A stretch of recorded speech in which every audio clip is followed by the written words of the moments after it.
En un primer momento vamos a continuar todavía con la revisión de la parte normativa y teórica relacionada a los contratos financieros o contratos bancarios.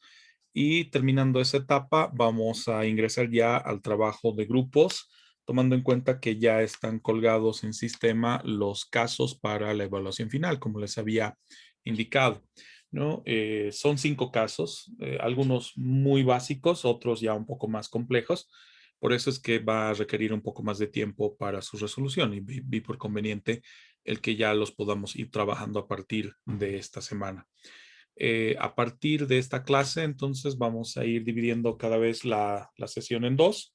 Una primera sesión en la que yo les presento algunos aspectos que deben considerar para los casos también y en cuanto al contenido teórico que todavía va a ser evaluado. Y ya la segunda etapa en la cual ya se propicia el trabajo de resolución de cada uno de los casos planteados para la evaluación final y que podamos aprovechar estas sesiones para que, primero, que se puedan reunir en las salas y segundo, que puedan hacerme las consultas pertinentes con relación a los casos planteados. ¿Vale? Esperemos entonces unos instantes más para que se puedan ir conectando el resto de sus compañeros. Culminamos con esta parte de contratos financieros o contratos bancarios y de ahí volvemos al trabajo de salas divididas. Super, Doc. Perfecto.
Muy bien, chicos, ya tenemos hasta el momento 13 estudiantes conectados. Estimo que el resto se va a ir conectando de manera paulatina para que podamos continuar con la sesión. Como les había indicado, pues en este caso ya compromete todo lo que va a ser la parte ya de la evaluación final, la revisión del tema de operaciones financieras, su correlación con los contratos financieros o la incidencia de los contratos y otros aspectos que deben sopesar para ir respondiendo a los diferentes casos. ¿No? Dando continuidad a lo que ya habíamos visto el día de ayer, vamos a pues, verificar algunos otros aspectos. Permítame. Ahora sí, relacionados al criterio de la reserva de confidencialidad, que el día de ayer fue el último punto que habíamos abordado. Cuando nos referimos a la obligación de guardar confidencialidad, sabemos que nos encontramos obligados a guardar reserva de las operaciones y asuntos que se llevan a cabo dentro del sistema financiero y que como partícipes del mismo tengamos conocimiento de dichas circunstancias. Esto compromete, por ejemplo, a los directores, consejeros de administración, de vigilancia, síndicos, fiscalizadores internos, inspectores de vigilancia, ejecutivos y funcionarios de todas las entidades de intermediación financiera. Pero para nadie es un secreto, es más bien un secreto a voces, que el volumen de información formal e informal, sobre todo, que se propicia entre entidades de intermediación financiera es tan alto que esta obligación de guardar confidencialidad cae lamentablemente en saco roto, ¿no? En el sentido de que la información, sobre todo de carácter informal, que se propicia a nivel de cajeros, a nivel de ejecutivos de cuenta o los auxiliares de crédito y otros que eventualmente se incorporan dentro de la estructura de nuestras entidades financieras, es más que evidente. Si a eso sumamos el volumen de información que se maneja a partir de las denominadas empresas de servicios financieros o servicios complementarios, la circunstancia incrementa de sobremanera o tiene una mayor incidencia en este sentido, lo que repercute en gran medida a el incumplimiento de lo previsto en la ley, lo previsto en la norma, y de la misma manera el desconocimiento y la vulneración de derechos de parte de los usuarios y consumidores, de consumidores financieros. Esto, por más de que ASFI haya tratado de encontrar algún camino o alguna circunstancia para reducir la incidencia de esta obligación que se incumple, lamentablemente no ha podido alcanzar un parámetro específico, ¿no? Y lo propio cuando se trata de los servicios financieros.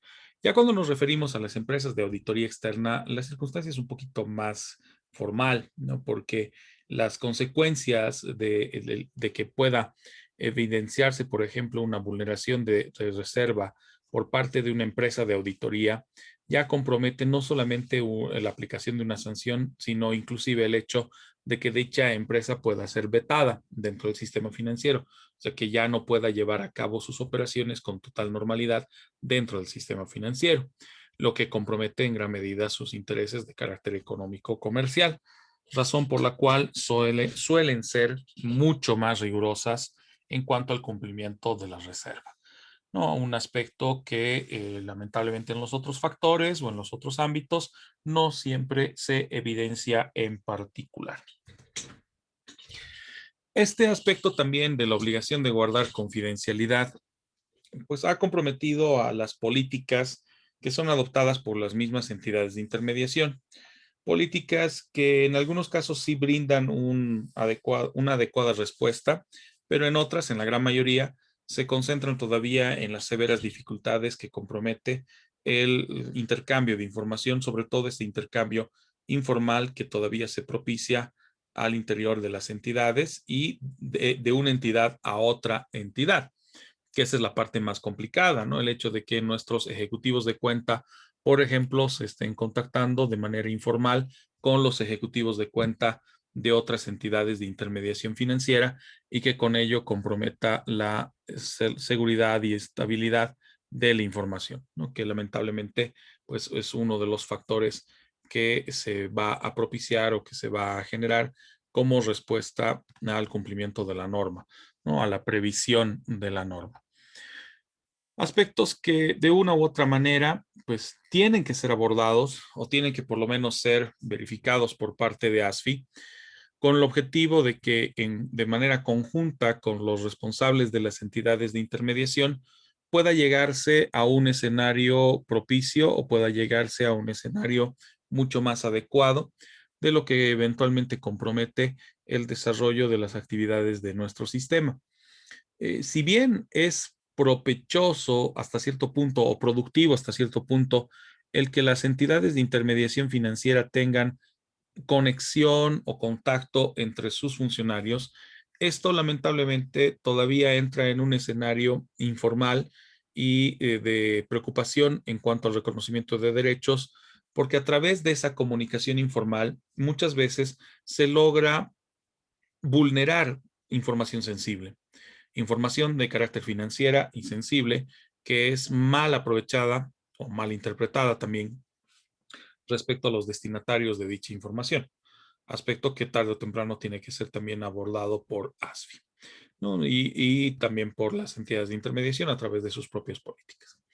Esto se extiende también a las empresas calificadoras de riesgo, pero en el caso de las calificadoras de riesgo, como su labor se explicita sobre todo en relación a lo que las entidades de intermediación necesitan para medición y valoración o ponderación de sus riesgos, los riesgos operativos, riesgos de crédito y otros que deban ser considerados, pues denota más una relación formal entre la entidad de intermediación y la empresa calificadora, bajo la premisa de que la entidad de calificación o la empresa calificadora y la entidad financiera va a mediar un convenio de confidencialidad, ya que en el caso de que su información, aquella información comercial, administrativa, empresarial, a la que se accede, sea vulnerada y lo que fuere peor, distribuida o transferida a terceros, pues va a comprometer el resarcimiento de los daños que pudieran llegar a reconocerse. En el caso de las sociedades controladoras de grupos financieros, se entiende que dichas empresas, sobre todo la empresa matriz, que tiene control sobre un grupo de empresas para los diferentes servicios que pueden ofertarse dentro del sistema financiero, tienen sí la posibilidad de intercambiar información para el sostenimiento del propio grupo, pero de la misma manera la obligación de mantener reserva en aspectos que pudieran ser neurálgicos o por lo menos considerados como información sensible y que no se afecte los intereses de usuarios y consumidores de dichos grupos financieros. De la misma forma, se extiende esta obligación a las denominadas empresas vinculadas mediante criterios patrimoniales ligadas, en este caso, a intermediación financiera. En este caso nos referimos sobre todo a la participación de empresas o personas jurídicas como accionistas de entidades de intermediación. Por ejemplo, el caso de ICE Astaldi o ICE Ingenieros, que viene a ser el accionista mayoritario del Banco Visa. Entonces, esta al ser una empresa que no necesariamente gira en el rubro de la intermediación financiera, sino más bien a circunstancias vinculadas al desarrollo industrial, puede tener acceso en su condición de accionistas o como empresa a la información de la entidad de intermediación, a la información del Visa o del Banco Visa. Pero dicha información no puede ser empleada para fines distintos a su participación dentro de la junta de accionistas, ¿no? Y eventualmente la toma de decisiones que puede corresponder en dicho caso.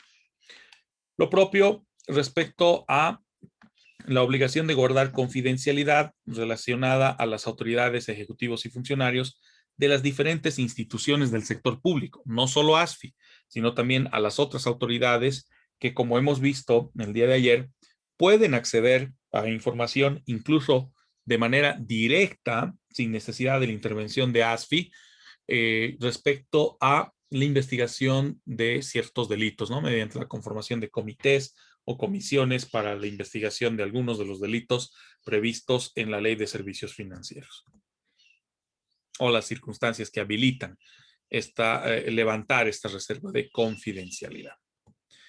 Ahora, la confidencialidad también radica en la labor específica de los funcionarios de ASFI, bajo el entendido de que después de cesar en sus funciones, todos los servidores públicos que intervienen en la labor del regulador se encuentran prohibidos de dar a conocer la información relacionada con documentos, informes, operaciones que hubieran realizado las entidades financieras y que fueron fiscalizadas o reguladas por ASFI, y todo aquel aspecto que se relacione con el funcionamiento del sistema financiero durante un margen de tiempo correspondiente.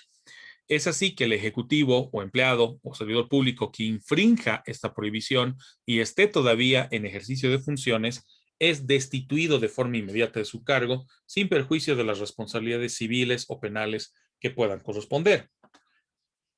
No nos olvidemos que una de las razones por las cuales un servidor público puede eventualmente ser destituido o removido de su cargo compromete la circunstancia de algún tipo de proceso, ¿no? Un proceso ya sea disciplinario o un proceso administrativo sancionador por el incumplimiento de la normativa que rige a su labor, y que esto trae consigo, pues, aparte, el reconocimiento de responsabilidades civiles o una responsabilidad civil por daños ocasionados a la propia administración pública o daños a terceros, y de la misma manera, si es que se constata la comisión de algún tipo de acto reñido con la ley dentro de la categoría de un tipo penal, ¿no? Sobre todo los tipos penales vinculados al régimen financiero.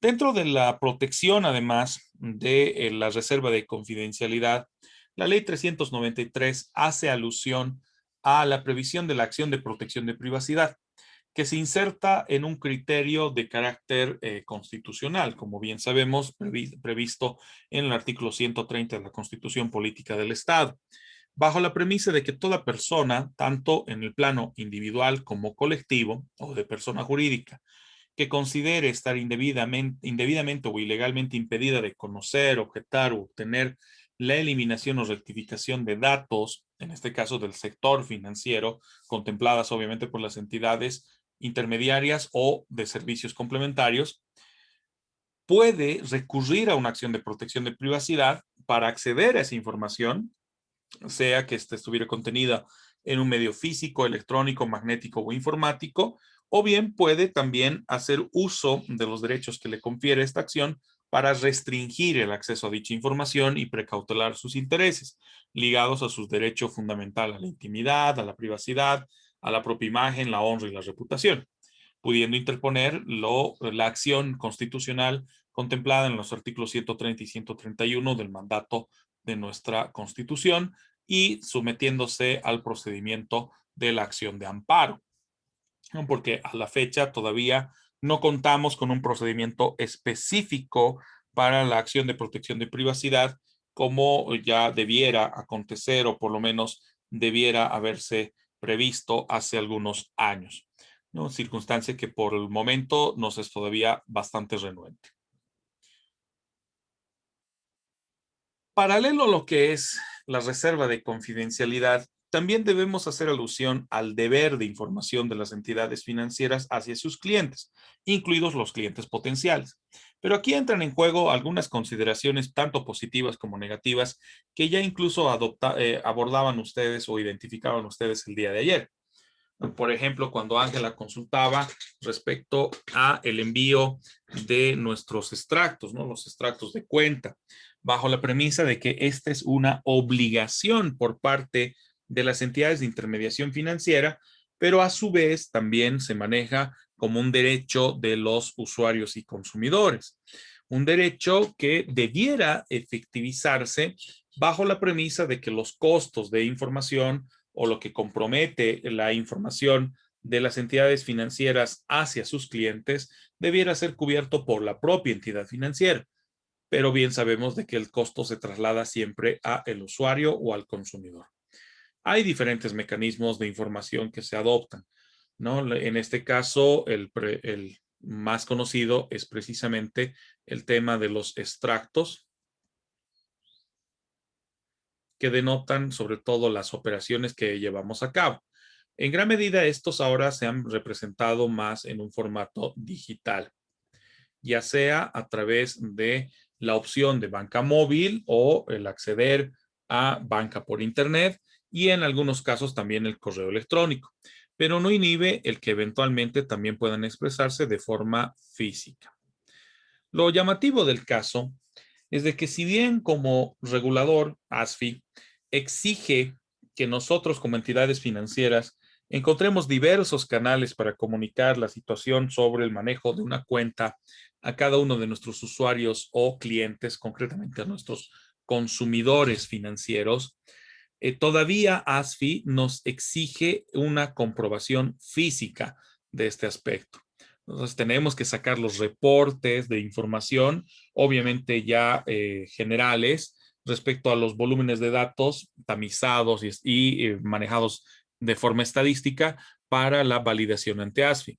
¿No? Cuando lo lógico es de que si nos permiten, por ejemplo, recurrir a un parámetro digital para comunicación de estos aspectos, podamos también recurrir a un parámetro digital para la confirmación de tal información. Pero como bien saben, ASFI, pues por un lado, propicia ciertos escenarios, pero por otro lado sigue siendo una dependencia estatal extremadamente tradicional, donde la fotocopia del carnet y los documentos físicos siguen siendo aspectos ineludibles.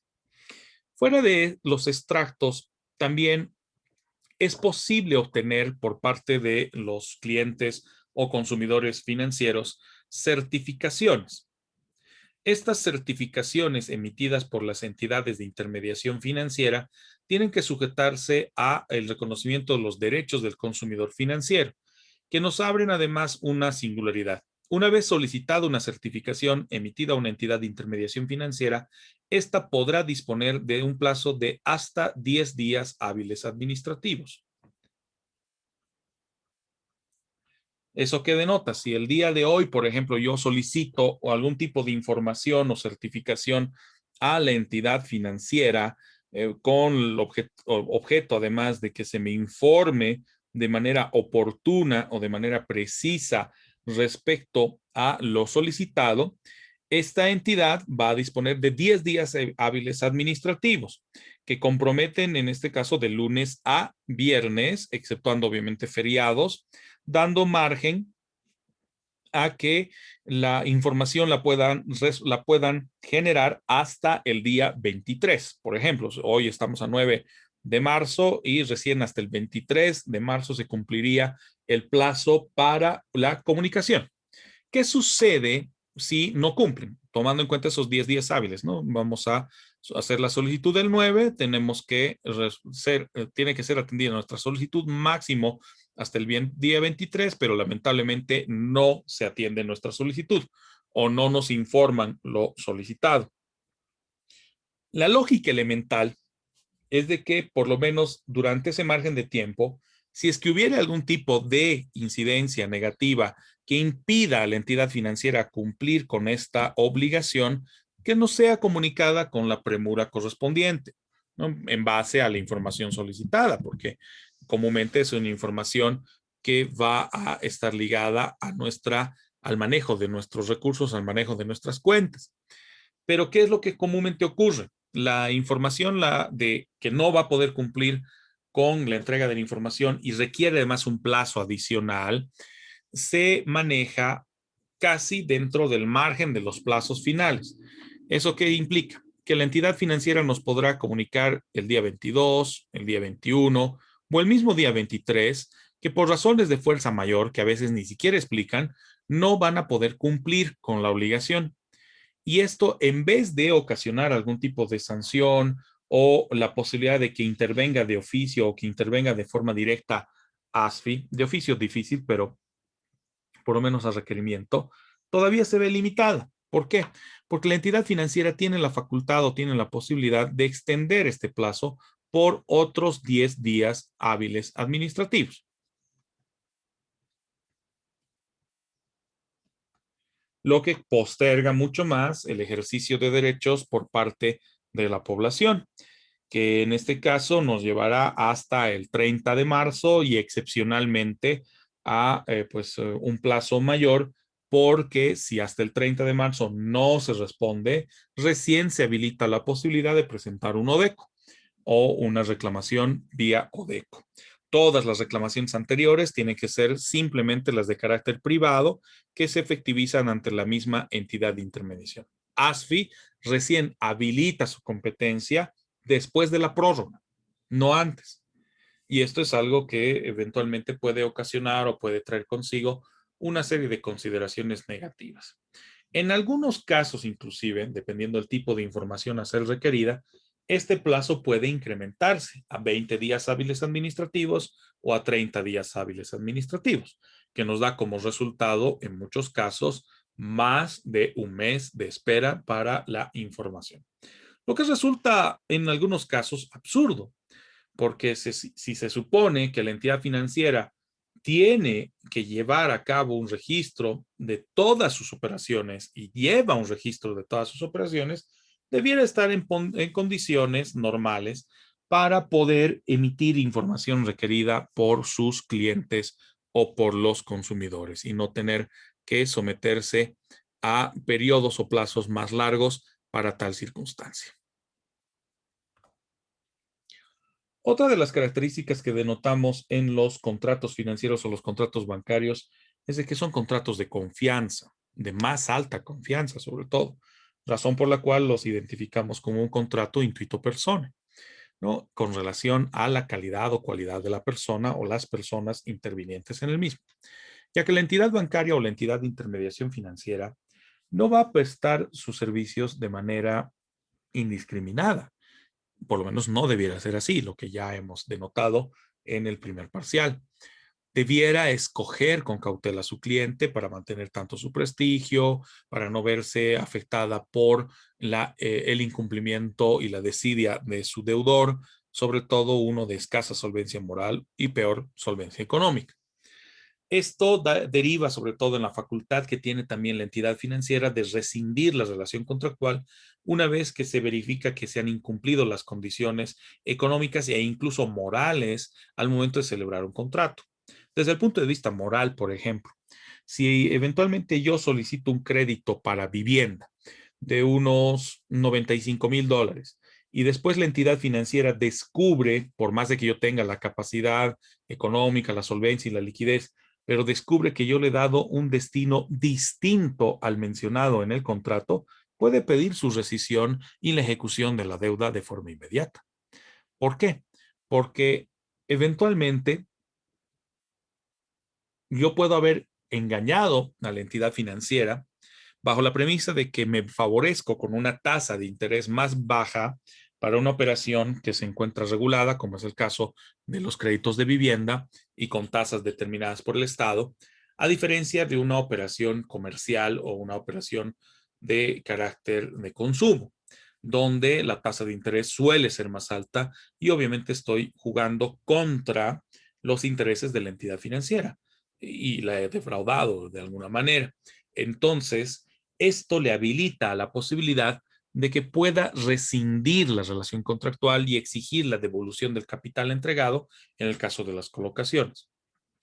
Lo propio en el caso de las captaciones, ya que si bien las entidades financieras en teoría pueden recibir todo tipo de depósito en sus diferentes facetas, caja de ahorro, cuenta corriente, depósito a plazo fijo y otras, va a depender también de los orígenes o del origen del capital, el capital que es entregado a objeto de llevar a cabo la operación. Porque si este se denota como una incidencia ilegal o indebida, pues evidentemente puede comprometer la propia imagen, prestigio, seguridad de la entidad financiera, razón por la cual tiene que tomar sus previsiones respecto a este punto. Otra de las características de los contratos financieros o los contratos bancarios es su carácter adhesivo, en el sentido de que son contratos de adhesión, generalmente definidos de forma masiva, por medio de los cuales se establece el vínculo o relación directa respecto a la relación contractual o la relación que se suscita entre la entidad de intermediación y su consumidor financiero. Es por ello que la mayor parte de las veces de estos contratos ya se establecen en formularios preimpresos, donde la singularidad radica en la posibilidad de llenar ciertos datos faltantes para poder refrendar dicha circunstancia, tomando en cuenta que son reglas que se aplican de manera general a todos los vinculados a dichas operaciones. La única circunstancia entonces del co-contratante se manifiesta en su voluntad de aceptar o rechazar dichas condiciones, pero en la mayoría de los casos, por no decir en todos, el hecho de que se restringe la posibilidad de modificarlas. ¿Por qué digo en la mayoría de los casos y no siempre o en todos los casos? Porque excepcionalmente podemos estar ante circunstancias de clientes VIP o clientes que corresponden a una categoría particular dentro de lo que puede hacerse en el ámbito financiero y que en gran medida va a depender de la propia valoración de la entidad financiera respecto a su cliente. Sobre todo cuando se trata de montos superiores y del destino que se vaya a dar de dichos montos, o sea, el uso o el empleo de esos montos porque favorecen a actividades de carácter empresarial, industrial u otras de régimen comercial, sobre las cuales eventualmente la entidad financiera pudiera tener interés, ¿no? O algún tipo de interés. Una serie de circunstancias que no, obviamente tenemos que tomar en cuenta.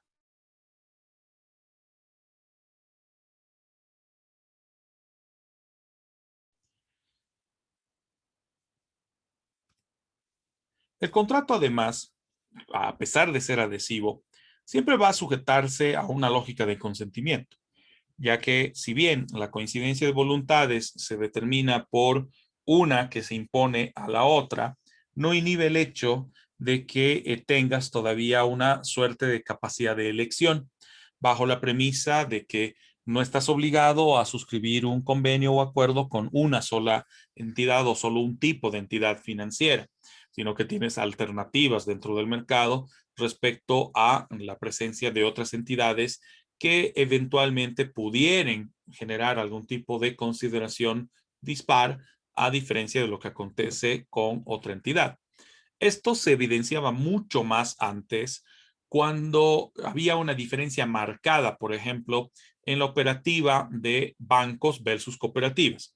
Generalmente bajo la premisa de que una cooperativa abierta, no las societarias, tenía un tratamiento relativamente más flexible y de más fácil acceso, sobre todo a servicios financieros, que lo que acontece con una entidad bancaria, por la propia esencia del movimiento cooperativista. Mucho más cuando tienes la condición de ser socio de una cooperativa. Pero poco a poco, con el paso de los años, se ha ido normalizando o estandarizando este criterio y bajo el entendido de que la mayor parte de las entidades bancarias, sumadas a las entidades cooperativas abiertas, exceptuando obviamente las societarias, tienen un manejo casi eh, idéntico, o por lo menos muy, pero muy poco variable, bajo la premisa de que la voluntad se impone por parte de la entidad de intermediación, más a favor de la entidad que a favor del consumidor, y pues brindándole algunas prerrogativas, ¿no? Que en realidad en el tema de los créditos, la principal ventaja es el tiempo, ¿no? El hecho de que puedes acceder a volúmenes de capital de forma más rápida, entre comillas, más oportuna, respecto a lo que ya involucra tu propia capacidad de generación de esos recursos, porque además debes demostrar que eventualmente tú no necesitas un crédito. O sea, la única ventaja real de un crédito es el tiempo en el que se lo otorga, ¿no? El acceso a los capitales en un menor tiempo a lo que comprometería el que tú los vayas acumulando de forma paulatina. Ahora, en el caso del consentimiento, lo que ocurre más que nada es un asentimiento o una adhesión a un esquema negocial, o un esquema que, como ya mencionábamos en la revisión y registro de contratos, se maneja casi desde un punto de vista estándar. Hay muy poca diferencia, pero hay así muy poca particularidad que podría denotarse que justifique que tú puedas escoger entre una u otra entidad financiera. La gran mayoría trabaja en la misma lógica. Donde se evidencia esa diferencia, en la mayoría de los casos, es en la previsión de sus tasas, siempre y cuando no sean tasas reguladas. Ahí sí eventualmente puede darse ligero margen, pero tampoco uno excesivo. ¿no? Por ejemplo, si eventualmente tú tienes una tasa de consumo del 18 al 22%, lo más probable es de que en todas las entidades financieras que visites manejen la misma tasa. Lo que sí puede darse es una suerte de liberalidad respecto a la cualidad o calidad del cliente, ¿no? Otorgándole eventualmente periodos de gracia o algunas otras circunstancias que hacen, por lo menos, presumir o generan ese sentimiento en el consumidor financiero de que dicho tratamiento responde a un reconocimiento individual, cosa que, entre comillas, sí es cierta, pero también denota el empleo de ciertas políticas. O sea, el hecho de que nosotros elijamos a qué consumidor le ofertamos cierto servicio en desmedro o a diferencia de lo que acontece de manera general, también responde a una serie de políticas preestablecidas, ¿no? Que siguen siendo una lógica de adhesión donde el acto de libre voluntad del cliente simplemente está ligado a la aceptación o rechazo de las condiciones planteadas por la entidad de intermediación financiera. Por eso, la mayor parte de los contratos de esta naturaleza son idénticos. Hay muy poco que pueda especificarlos o diferenciarlos de manera particular de una entidad a otra entidad. Por ese motivo, en este sentido, la entidad financiera termina imponiendo sus condiciones, sus esquemas contractuales que ya ha estandarizado en base a políticas y recomendaciones que se manejan de forma indistinta para todo el sistema y que se integran dentro de lo que son las condiciones generales para cada operación. Excepcionalmente, la incorporación de condiciones especiales que responden sobre todo a algunas categorías o reconocimientos a beneficio de los usuarios o consumidores financieros.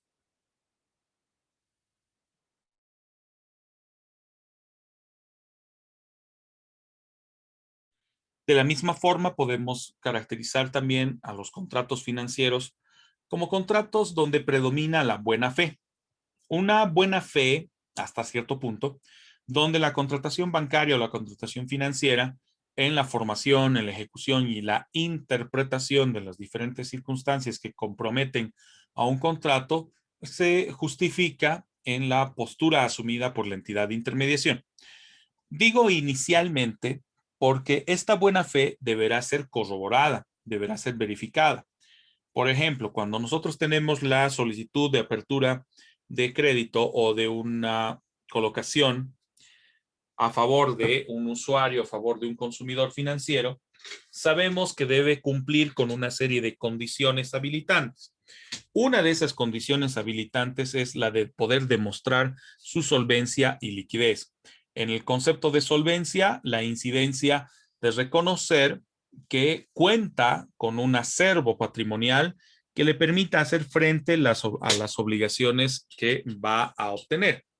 Y desde el punto de vista de la liquidez, que cuenta con los ingresos suficientes para afrontar sus pasivos.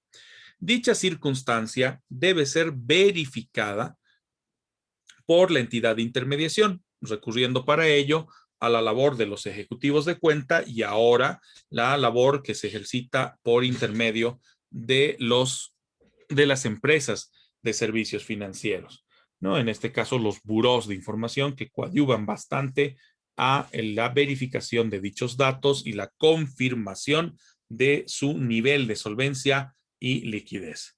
Ya que si un prestatario no logra acreditar este aspecto, pues sencillamente no va a acceder a la serie de ventajas que compromete una operación financiera.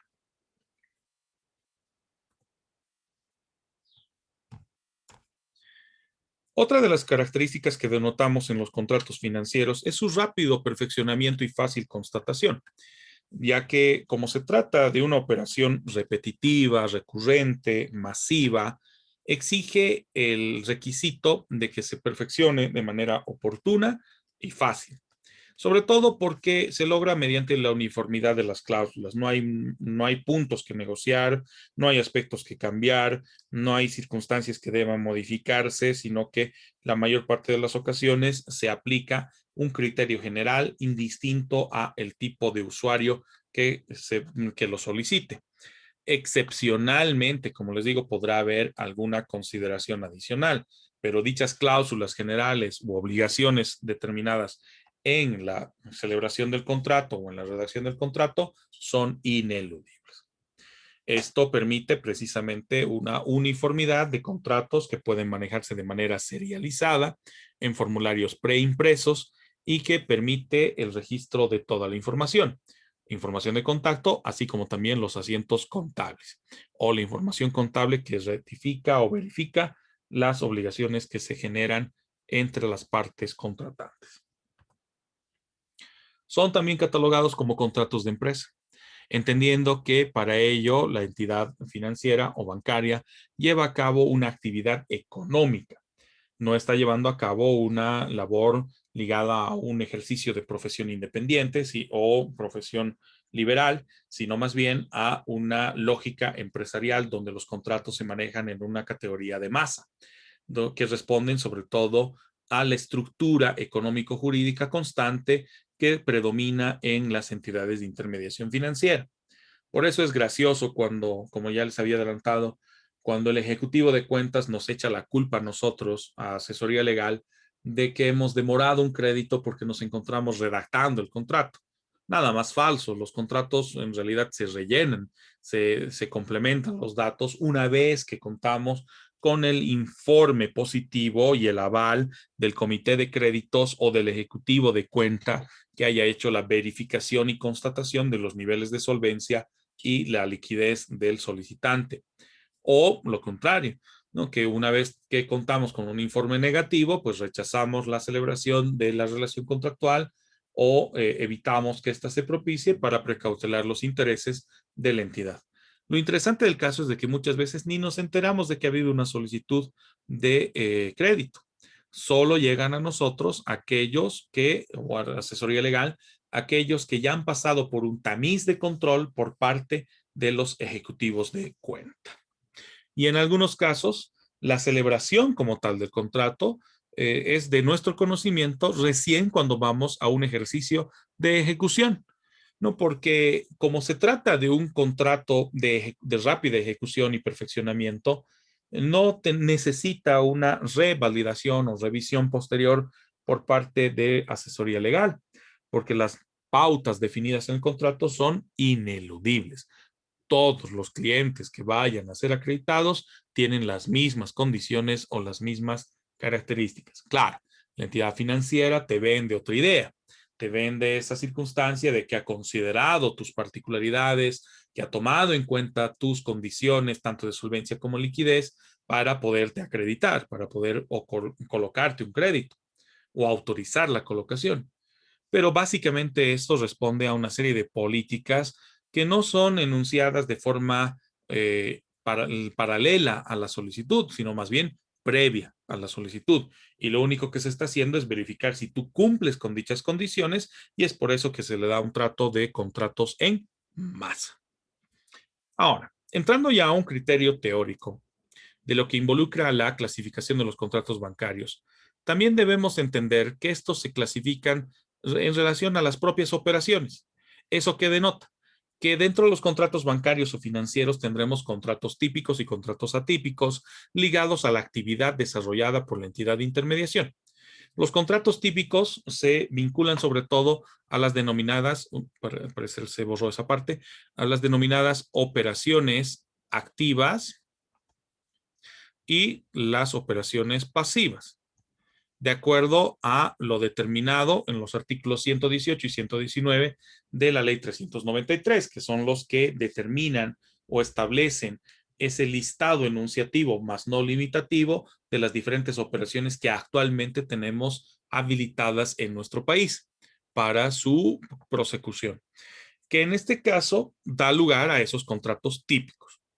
Pero también cuando veíamos la parte de registro, habíamos hecho alusión a ciertas circunstancias que van a integrarse en una comprensión atípica, sobre todo de operaciones que no son recurrentes, de operaciones que no se replican con el transcurso del tiempo o que se propician de forma esporádica.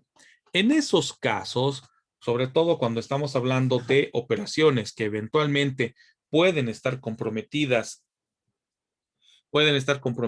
al volumen de operaciones comerciales o financieras que llevan a cabo las entidades de intermediación, entran dentro de la categoría más bien de contratos atípicos. Por eso la labor de los asesores legales en las entidades de intermediación va a estar bastante condicionada por el ámbito en el cual nos desenvolvemos, ¿no? En el caso de asesoría legal básica, la de carácter diario, va a estar ligada a lo que son las propias operaciones activas, pasivas, contingentes y de servicios. Pero ya cuando hablamos de una asesoría legal de gerencia, donde se tienen que verificar la suscripción de acuerdos, convenios, créditos de liquidez u otros que ya escapan de una circunstancia recurrente o serializada, pues también comprometen otras particularidades. Pero siguen siendo contratos típicos. Por eso el volumen de contratos atípicos que se manifiesta en el régimen financiero va a depender mucho de la percepción que tiene el ente de regulación.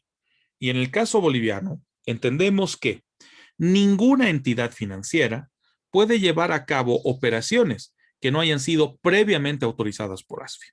Razón por la cual es difícil que nos topemos con contratos atípicos, con contratos que no hayan sido previamente revisados, tamizados y aprobados por ASFI. Los contratos típicos, por lo tanto, resultan ser fundamentales para el desarrollo de las operaciones de intermediación, sobre todo en el ámbito de colocaciones, mientras que los atípicos o accesorios pueden estar conexos o pueden ser conexos a la actividad empresarial o financiera de una entidad bancaria o una entidad de intermediación, sujetos al cumplimiento de objetivos primordiales. Por eso es que se manejan bajo un criterio accesorio. Es ahí donde excepcionalmente podemos identificar a este tipo de contratos, entendiendo que las entidades financieras, aparte de la colocación y la captación, pueden brindar servicios complementarios en términos competitivos para atraer a su clientela, ¿no? Como lo que habíamos mencionado. Si bien por un lado existe la operación de factoraje, por ejemplo, sabemos que una entidad financiera también puede llevar a cabo una operación de factoraje, pero no se constituye en un documento atípico o en un contrato atípico per se, en el caso boliviano, porque para que dicha operación se pueda efectivizar, previamente tiene que haber sido avalada por ASFI, tanto en la hermenéutica de la operación como también en la celebración del propio contrato, que en última instancia también debe ser aprobado o autorizado por el regulador financiero. Esto nos permite denotar que los contratos financieros pueden estar ligados a la operación que anteceden o siempre están ligados a la operación que anteceden. Tanto es así de que la creación, modificación o extinción de una relación jurídica que tiene por objeto una operación bancaria o una operación financiera se va a ligar inmediatamente a nuestro concepto de contrato financiero o contrato bancario. Por eso, las operaciones básicas, las activas, pasivas, accesorias o neutras o contingentes, van a estar ligadas necesariamente a la celebración de algún contrato que justifique dicha operación. Con lo que habríamos culminado este tema y ya podemos iniciar el trabajo y el análisis de los casos planteados para la evaluación final. Para dar continuidad entonces a esta circunstancia, vamos a abrir nuestras salas divididas. Voy a generar los 5 grupos que ya conocemos para generar el espacio de trabajo respecto a la... Hay un pequeño detallito, lo voy a volver a hacer. El espacio de trabajo para la realización de dichos aspectos, ¿vale? Ya saben, entonces, ustedes se pueden ir asignando a las diferentes salas a objeto de comenzar ya el análisis de cada uno de los casos. Vayan revisándolos, vayan leyéndolos. Cualquier duda, cualquier consulta que pudieran tener, obviamente de aspectos que todavía vamos a avanzar el día de mañana, pasado, esos también los vamos a ir absolviendo, pues me pueden ir a hacer las preguntas correspondientes. Tenemos un margen de unos 40 a 50 minutos para el desarrollo de esta actividad o de lo que compromete por lo menos esta primera revisión. En caso de ser necesario, vamos a ampliar todavía el lapso de tiempo de trabajo de los grupos para ir analizando los diferentes casos y que puedan ir ustedes haciéndome las consultas correspondientes. Vamos sumándonos, por favor, entonces a las diferentes salas.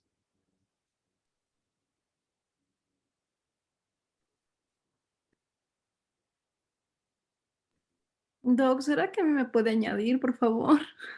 Claro que sí, claro que sí. Dame un instante, por favor, Pau, que enseguida te agrego a tu sala. Gracias, Doc.